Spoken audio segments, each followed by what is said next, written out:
Salut à tous, c'est Jonas de la chaîne TK. Et dans cette vidéo, je vais vous expliquer à quoi sert le processeur dans un ordinateur. Je vais vous expliquer sa composition. Et je vais aussi vous expliquer ce qu'il faut savoir avant d'en acheter un pour choisir le bon dans votre ordinateur. Bien sûr, cette vidéo est destinée aux débutants. Mes définitions ne seront donc pas très précises, mais plutôt explicites pour que les gens comprennent. Et je vais directement commencer par vous expliquer à quoi sert le processeur dans un ordinateur.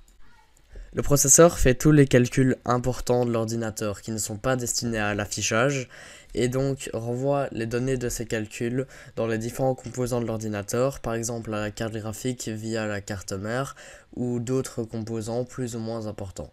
Autrement dit, c'est le cerveau de votre ordinateur.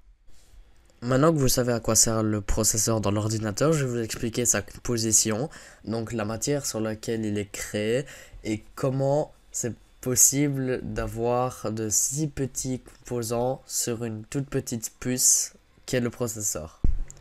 Donc le processeur, c'est une puce de silicium pur. Alors le silicium, ça vient du sable principalement, donc c'est passé de ça à ça. Pour vous montrer son importance, je vous ai fait un petit schéma de ce que fait le processeur dans un ordinateur. Alors il est très simplifié, mais vous pouvez voir que c'est un peu la base de tout. C'est lui qui va envoyer et recevoir des informations, mais il ne les gardera jamais longtemps. Ça, c'est le rôle du stockage ou de la RAM. Donc en premier, le silicium est extrait du sable. Par la suite, on en fait un wafer. Je vous montre une petite image. Et sur ce wafer seront gravés les transistors via la photolithographie, qui est un procédé assez difficile et très coûteux. Par exemple, Intel a investi énormément d'argent, on parle en milliards de dollars, rien que pour avoir plus de machines de photolithographie. Alors dans un processeur, il peut y avoir des milliards de transistors, cela dépend de sa finesse de gravure et de quand il a été créé. Par exemple, le Ryzen 5 3600 est composé de 3800 millions de transistors. Alors un transistor, pour être bref, c'est un composant électronique qui laisse passer l'électricité dans un sens mais pas dans l'autre. Maintenant, je vais passer aux notions importantes dans un processeur comme les cœurs, les threads, la fréquence, le cache ou encore la finesse de gravure. Et je vais directement commencer avec les cœurs. Donc un cœur, ce n'est pas ça, mais c'est bien un composant informatique dans un processeur. Donc plus vous aurez de cœurs dans un processeur, plus celui-ci sera performant, surtout en multitasking, donc en bureautique. Concrètement, plus il y a de cœurs, plus votre PC sera performant au niveau du processeur. Prenons par exemple le Ryzen 5 3600, qui est un processeur assez performant, qui est plutôt au milieu de gamme, qui coûte aux alentours de 180-220 euros. Et c'est un des processeurs que je recommande fortement parce qu'il est très performant et très adapté autant pour du multitasking que du gaming. Les cœurs sont très liés aux threads, donc je vais vous expliquer le lien qu'il y a entre les deux et à quoi servent les threads indiqués lorsqu'on décrit un processeur. Déjà, premièrement, un thread, ce n'est pas un élément physique dans le processeur, c'est plutôt les actions qui y sont effectuées. Donc, il peut y avoir soit un thread par cœur, soit deux threads par cœur. D'ailleurs, lorsqu'on a deux threads par cœur, on appelle ça du multithreading, c'est-à-dire que un seul cœur va pouvoir faire deux opérations, puisqu'un thread, c'est une opération opérée par le processeur. Alors je vous ai fait un schéma pour que vous compreniez bien la notion de thread par rapport au cœur.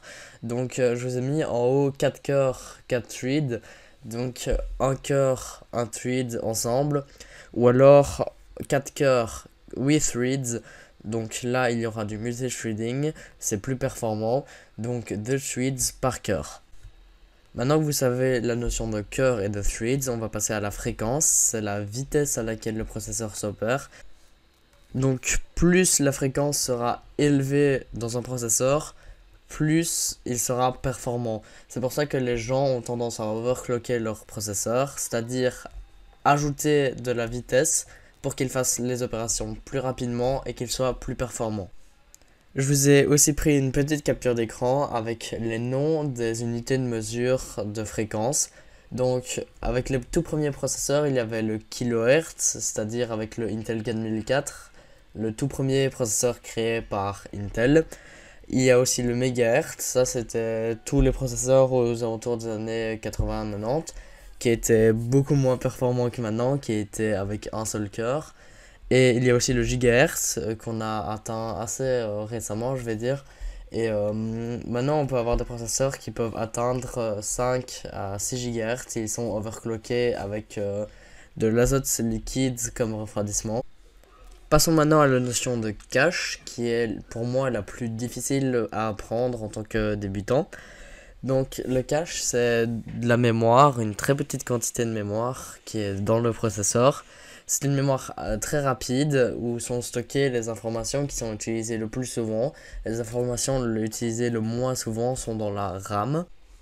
Ce n'est pas un des points les plus importants du processeur, mais tout de même, c'est important de le prendre en compte parce que vous pouvez gagner quelques FPS rien qu'avec ça. Plus un processeur aura du cache, plus il sera performant sans en abuser, bien sûr. C'est pour ça qu'il n'y a pas des gigas de cache dans un processeur.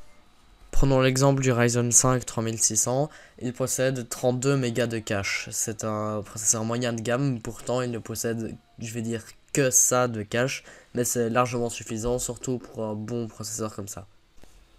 Passons maintenant à la finesse de gravure qui est en lien avec les transistors. Alors la finesse de gravure, c'est la distance qui sépare deux parties d'un transistor.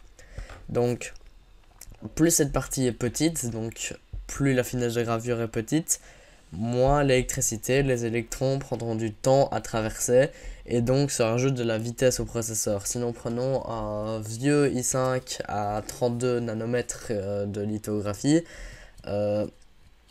il sera bien moins performant avec les mêmes caractéristiques s'il y a un nouveau processeur ayant 7 nanomètres de lithographie comme les nouveaux Ryzen. Alors juste pour clarifier, la lithographie c'est exactement la même chose que la finesse de gravure, c'est juste un autre terme, un synonyme qui est plus utilisé. J'ai aussi pris une capture d'écran sur Google pour vous montrer à quel point un processeur est petit. Donc c'est la comparaison entre un nanomètre et un millimètre, vous voyez très bien que c'est extrêmement petit. Alors pour l'instant on est arrivé jusqu'au 7 nanomètres, mais AMD devrait bientôt initier au 5 nanomètres, ce qui est extrêmement petit. Ce qui est bien sûr un autre avantage, puisque moins l'espace est grand, plus le processeur sera performant. Passons maintenant à une autre notion qui est le bottleneck. Alors le bottleneck c'est une relation entre le processeur et la carte graphique. En résumé, c'est si votre processeur est moins performant, qu'il est vraiment très peu performant par rapport à votre carte graphique, il risque de la limiter et de vous faire perdre quelques FPS, ce qui est quand même important si vous y tenez ou alors si vous avez une petite configuration. Je vous ai fait une petite image avec un entonnoir pour bien vous expliquer la limitation. Donc la grande partie de l'entonnoir qui est la carte graphique qui va envoyer beaucoup d'informations et l'endroit où il se resserre c'est le processeur qui ne peut accepter qu'une certaine quantité de données et qui donc limite et qui fait perdre de la fréquence d'image à l'écran. Passons maintenant à la dernière partie de cette vidéo, c'est ce qu'il faut savoir avant d'acheter un processeur. Donc les 4 choses les plus importantes à savoir sont la fréquence, les cœurs, les threads et le socket.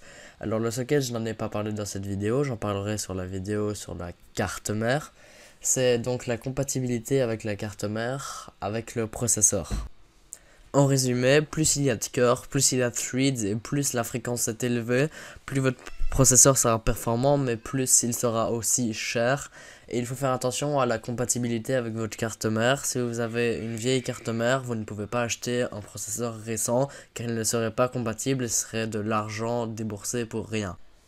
Les 3 processeurs que je pourrais vous conseiller sont le Intel i5 11600K, c'est du milieu de gamme voire du haut de gamme. Un Ryzen 5 5600X, c'est plus ou moins de la même gamme que l'i5, mais qui est plus cher actuellement à cause de la crise, ou encore le Ryzen 5 3600 qui lui est plutôt moyen de gamme et qui est plus facile à l'achat. Et c'est déjà la fin de cette vidéo, j'espère que vous avez tout compris. Si vous avez encore du mal sur un certain point, je vous conseille de recommencer la vidéo ou du moins l'endroit que vous n'avez pas très compris ou alors à me poser des questions en commentaire. Moi en tout cas je vous souhaite une bonne journée, c'était Jonas, ciao.